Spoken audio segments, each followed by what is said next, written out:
Hey, it's Josh and Tommy back for another review. This week we are looking at Bombergers. So this is from the Michter's Distillery, and it is the 2024 edition.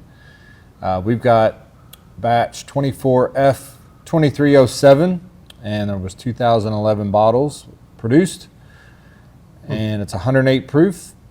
They put this out every year. Bomberger's Declaration. It's Kentucky straight bourbon, made in good old Louisville, Kentucky. Well, maybe that's where Michter's is at. So maybe, yeah, it's definitely bottled there. I think that's I think that's a really good way to start this. Is that clarity on Bombergers or Shanks is not really there. Yeah, doesn't or any mean Michter's product for that. That's true.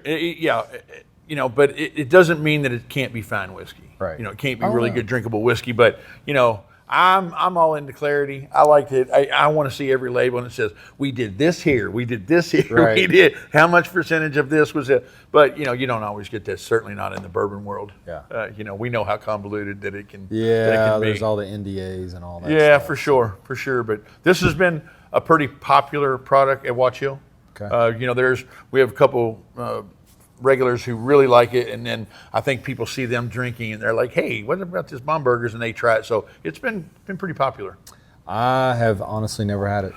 I have had it one time, and it was with the regular who actually got me a pour. I know Michter's in general has a really big following here. Oh my gosh, we go through a lot of Michter's. Maybe the biggest following. They may have. I mean, possibly. Certainly Brown Foreman has a huge following with us, but there's just something about Michter's, and our GM Chris certainly is a Michter's fan. He's been associated with them and the ownership for a while, and he certainly talks it up as well. He should. Yeah. Some of Michter's products are just unbelievable. I'm not really can say I've had a bad one. I haven't either. And the U.S. whiskey or whatever that they do, that is solid for 80 something proof. Man, I'm telling you, that's a really good whiskey. All their products have been good. Deservedly so. A good following. Being based here in Louisville, that's helpful. Yeah. Obviously, a lot of name recognition for the locals, but it's good to have a high quality brand right here in town. So this is their Bombergers release, a little off profile probably from their normal bourbon that they put out. Sure. Whether it be high proof or low proof, but this is 108 proof, so I'm looking forward to it. I like the nose. The nose is good. Now that's got brown sugar and vanilla on it. It does. I like the nose. It's definitely a little fruit too, but yeah, that's what a bourbon should smell like.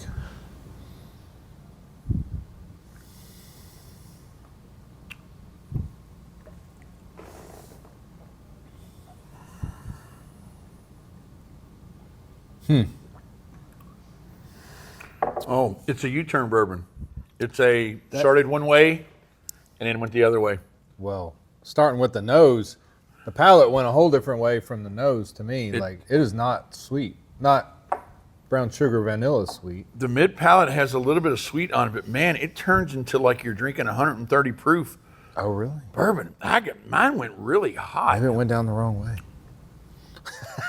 Maybe because it really went hot. It's like it's the U-turn bourbon. Huh.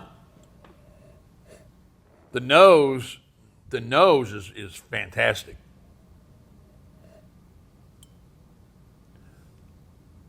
Yeah, it has what you would, like I say, for those that have never tried bourbon, you slide this and say, hey, this is going to give you a good parameters of what bourbon is. This is that nose.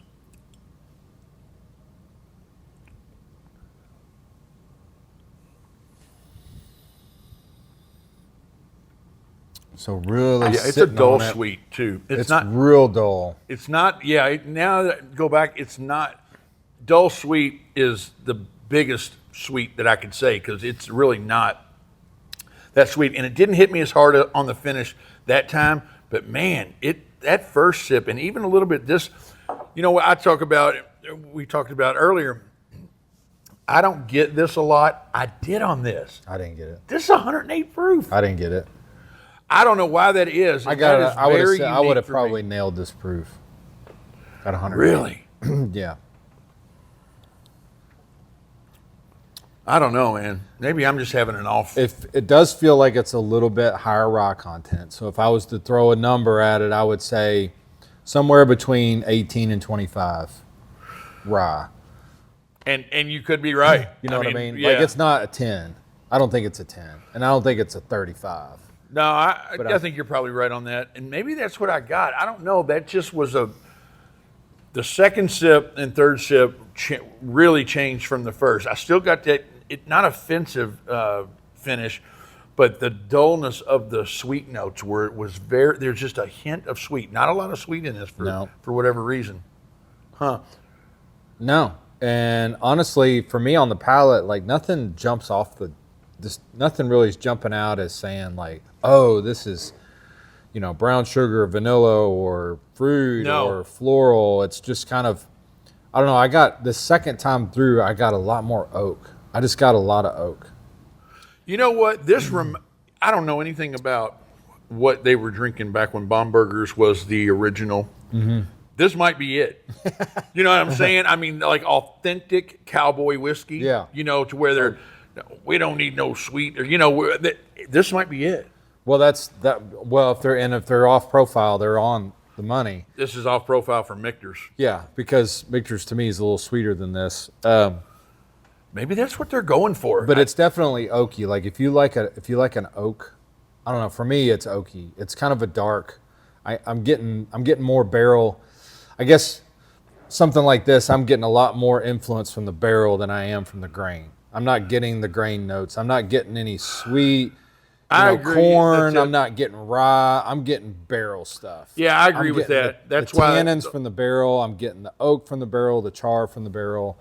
But it's not heavy. It's not like it's overbearing. But I think that's what my first sip was the barrel.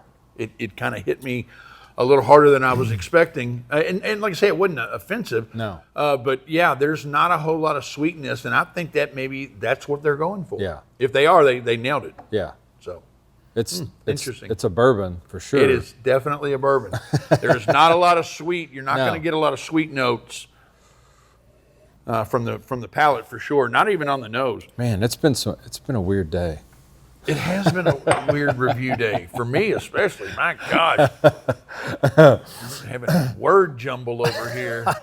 I can't, my nose isn't working right. I'm word jumbling. I'm like, what the hell's going on here? But it's solid. It's a good pour. I mean, I see why Samuel Noel likes it so much. He's the guy who drinks quite a bit of it. I understand. I get it. It's good. It is good, but. Yeah, I mean it's just kind of above average. I mean, I don't know. It's yeah, I think the nose was great. I think our rating system is going to be pretty close to being right on. I mean, the nose was fantastic, and then it just kind of like didn't match. It does not match. It just didn't match. It doesn't match, but they're all to me within 1 point. It's kind of like you screwing around, like all of them that we've had today. The screws around with you. It's like, oh, look at the nose, and then you put it on your mouth, and it's like that's different. Did somebody switch like, whiskey? What happened? Yeah, something. Now you're like trying to figure out what is this? I don't know. And then the lack of clarity too, so it's hard to really dig in. It is. And figure out, oh, well, that's the mash bill, so that makes sense of the flavors we're getting. We don't know anything about this. No. I don't know the age. We don't know the age. We don't know the mash bill. We don't know where it was distilled. We don't know nothing. We don't know nothing. Yeah, I don't know, man. I think it's going to be a solid. It's like the double blind that we do. It's like, good luck. I tell you, yeah, good luck. It is unique. I'm trying to go back and think of something that is that is similar to this, and I really can't think of anything that has that dull sweetness to it. I don't know, man. I don't know. Where you at? You start this one off. I have a feeling we're very close. To me, the nose is like high sevens. I'm there on the nose, and then I'm going to go this way. Yeah. Then like 7.4-ish on the taste. I think, yep. And then the finish was about the same. I'm absolutely right there with you. I can usually tell that we're close when we taste it. and our tasting notes are similar, and I'm right there with you. This to me is a 7.4, 7.5 right across the board. Yeah, so that's fine. I'm good with 7.4. 7.4 works. And I really can see people. There's not a lot. Not everyone likes that sweet note in bourbon. Some people just don't like it. I do. I do too. I like the mid palate sweet for sure. Yeah. This is, if you don't like it, and I'm not saying that there's not a hint. I called it dull. I don't know if that's a real thing, but that dull sweet note is definitely in there. So I don't drink this brand, but would you say would this be close at all to a Four Roses? No. Not at all? Nope. Okay. Four Roses is very floral, very fruity. This could be stone fruit. If there was mid palate could be like muted, but everything's muted. Everything on except for the barrel flavors for me, except for the oak. That's right. It finished. That's exactly right. Now, Four Roses, like how you are pretty confident that if in a blind tasting you can pick Wild Turkey out of the bunch. I'm kind of the same way with Four Roses. To me, they're overly floral and overly fruity. Well, that's why I don't drink them. Yeah, I don't drink a whole lot of Four Roses, but I have in the past, and their barrel strength stuff, it can be phenomenal. But it has the same note to me. So I don't know. I don't know where this came from. No, I don't either. And it's very like I said, it's very muted. If you like oak, I think that's the standout note. But even then, it's not overly oaky. It's not like you're like a bitter face. No, it's not that kind of an oak. It's not offensive at all. That's also somewhat muted. Yeah. Everything about this is just kind of muted. Yeah. It's all there, but it's just not. So when Dan comes in the next time, Dan, what is this? Yeah, right? Dan, tell us your secret. What are you doing here? I've tried to get it out. He won't tell. He's not up in there. it. Not. But anyway, hey, listen, man, it's a 7.4. That's a good. That means it's way above average. Way above average for sure. So that's our review of the 2024 release of Bombergers, and what 120-ish. Yeah, about $120. Yeah, so it's out there. So if you like just a good cowboy bourbon whiskey, there you go. There you go. It's all there. So we'll see you next time. See ya.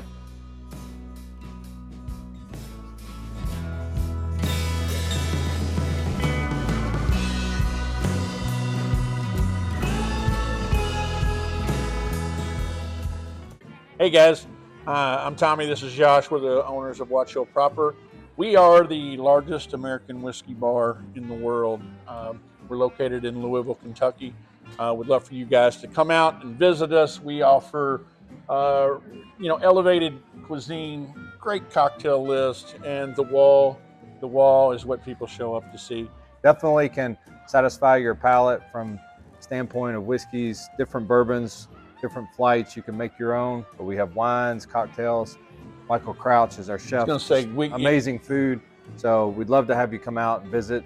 Join us for dinner. Join us for a tasting. Check us out on the website, watchhillproper.com. You can make reservations. You can see our events that we have on the calendar, and we'd love to have you.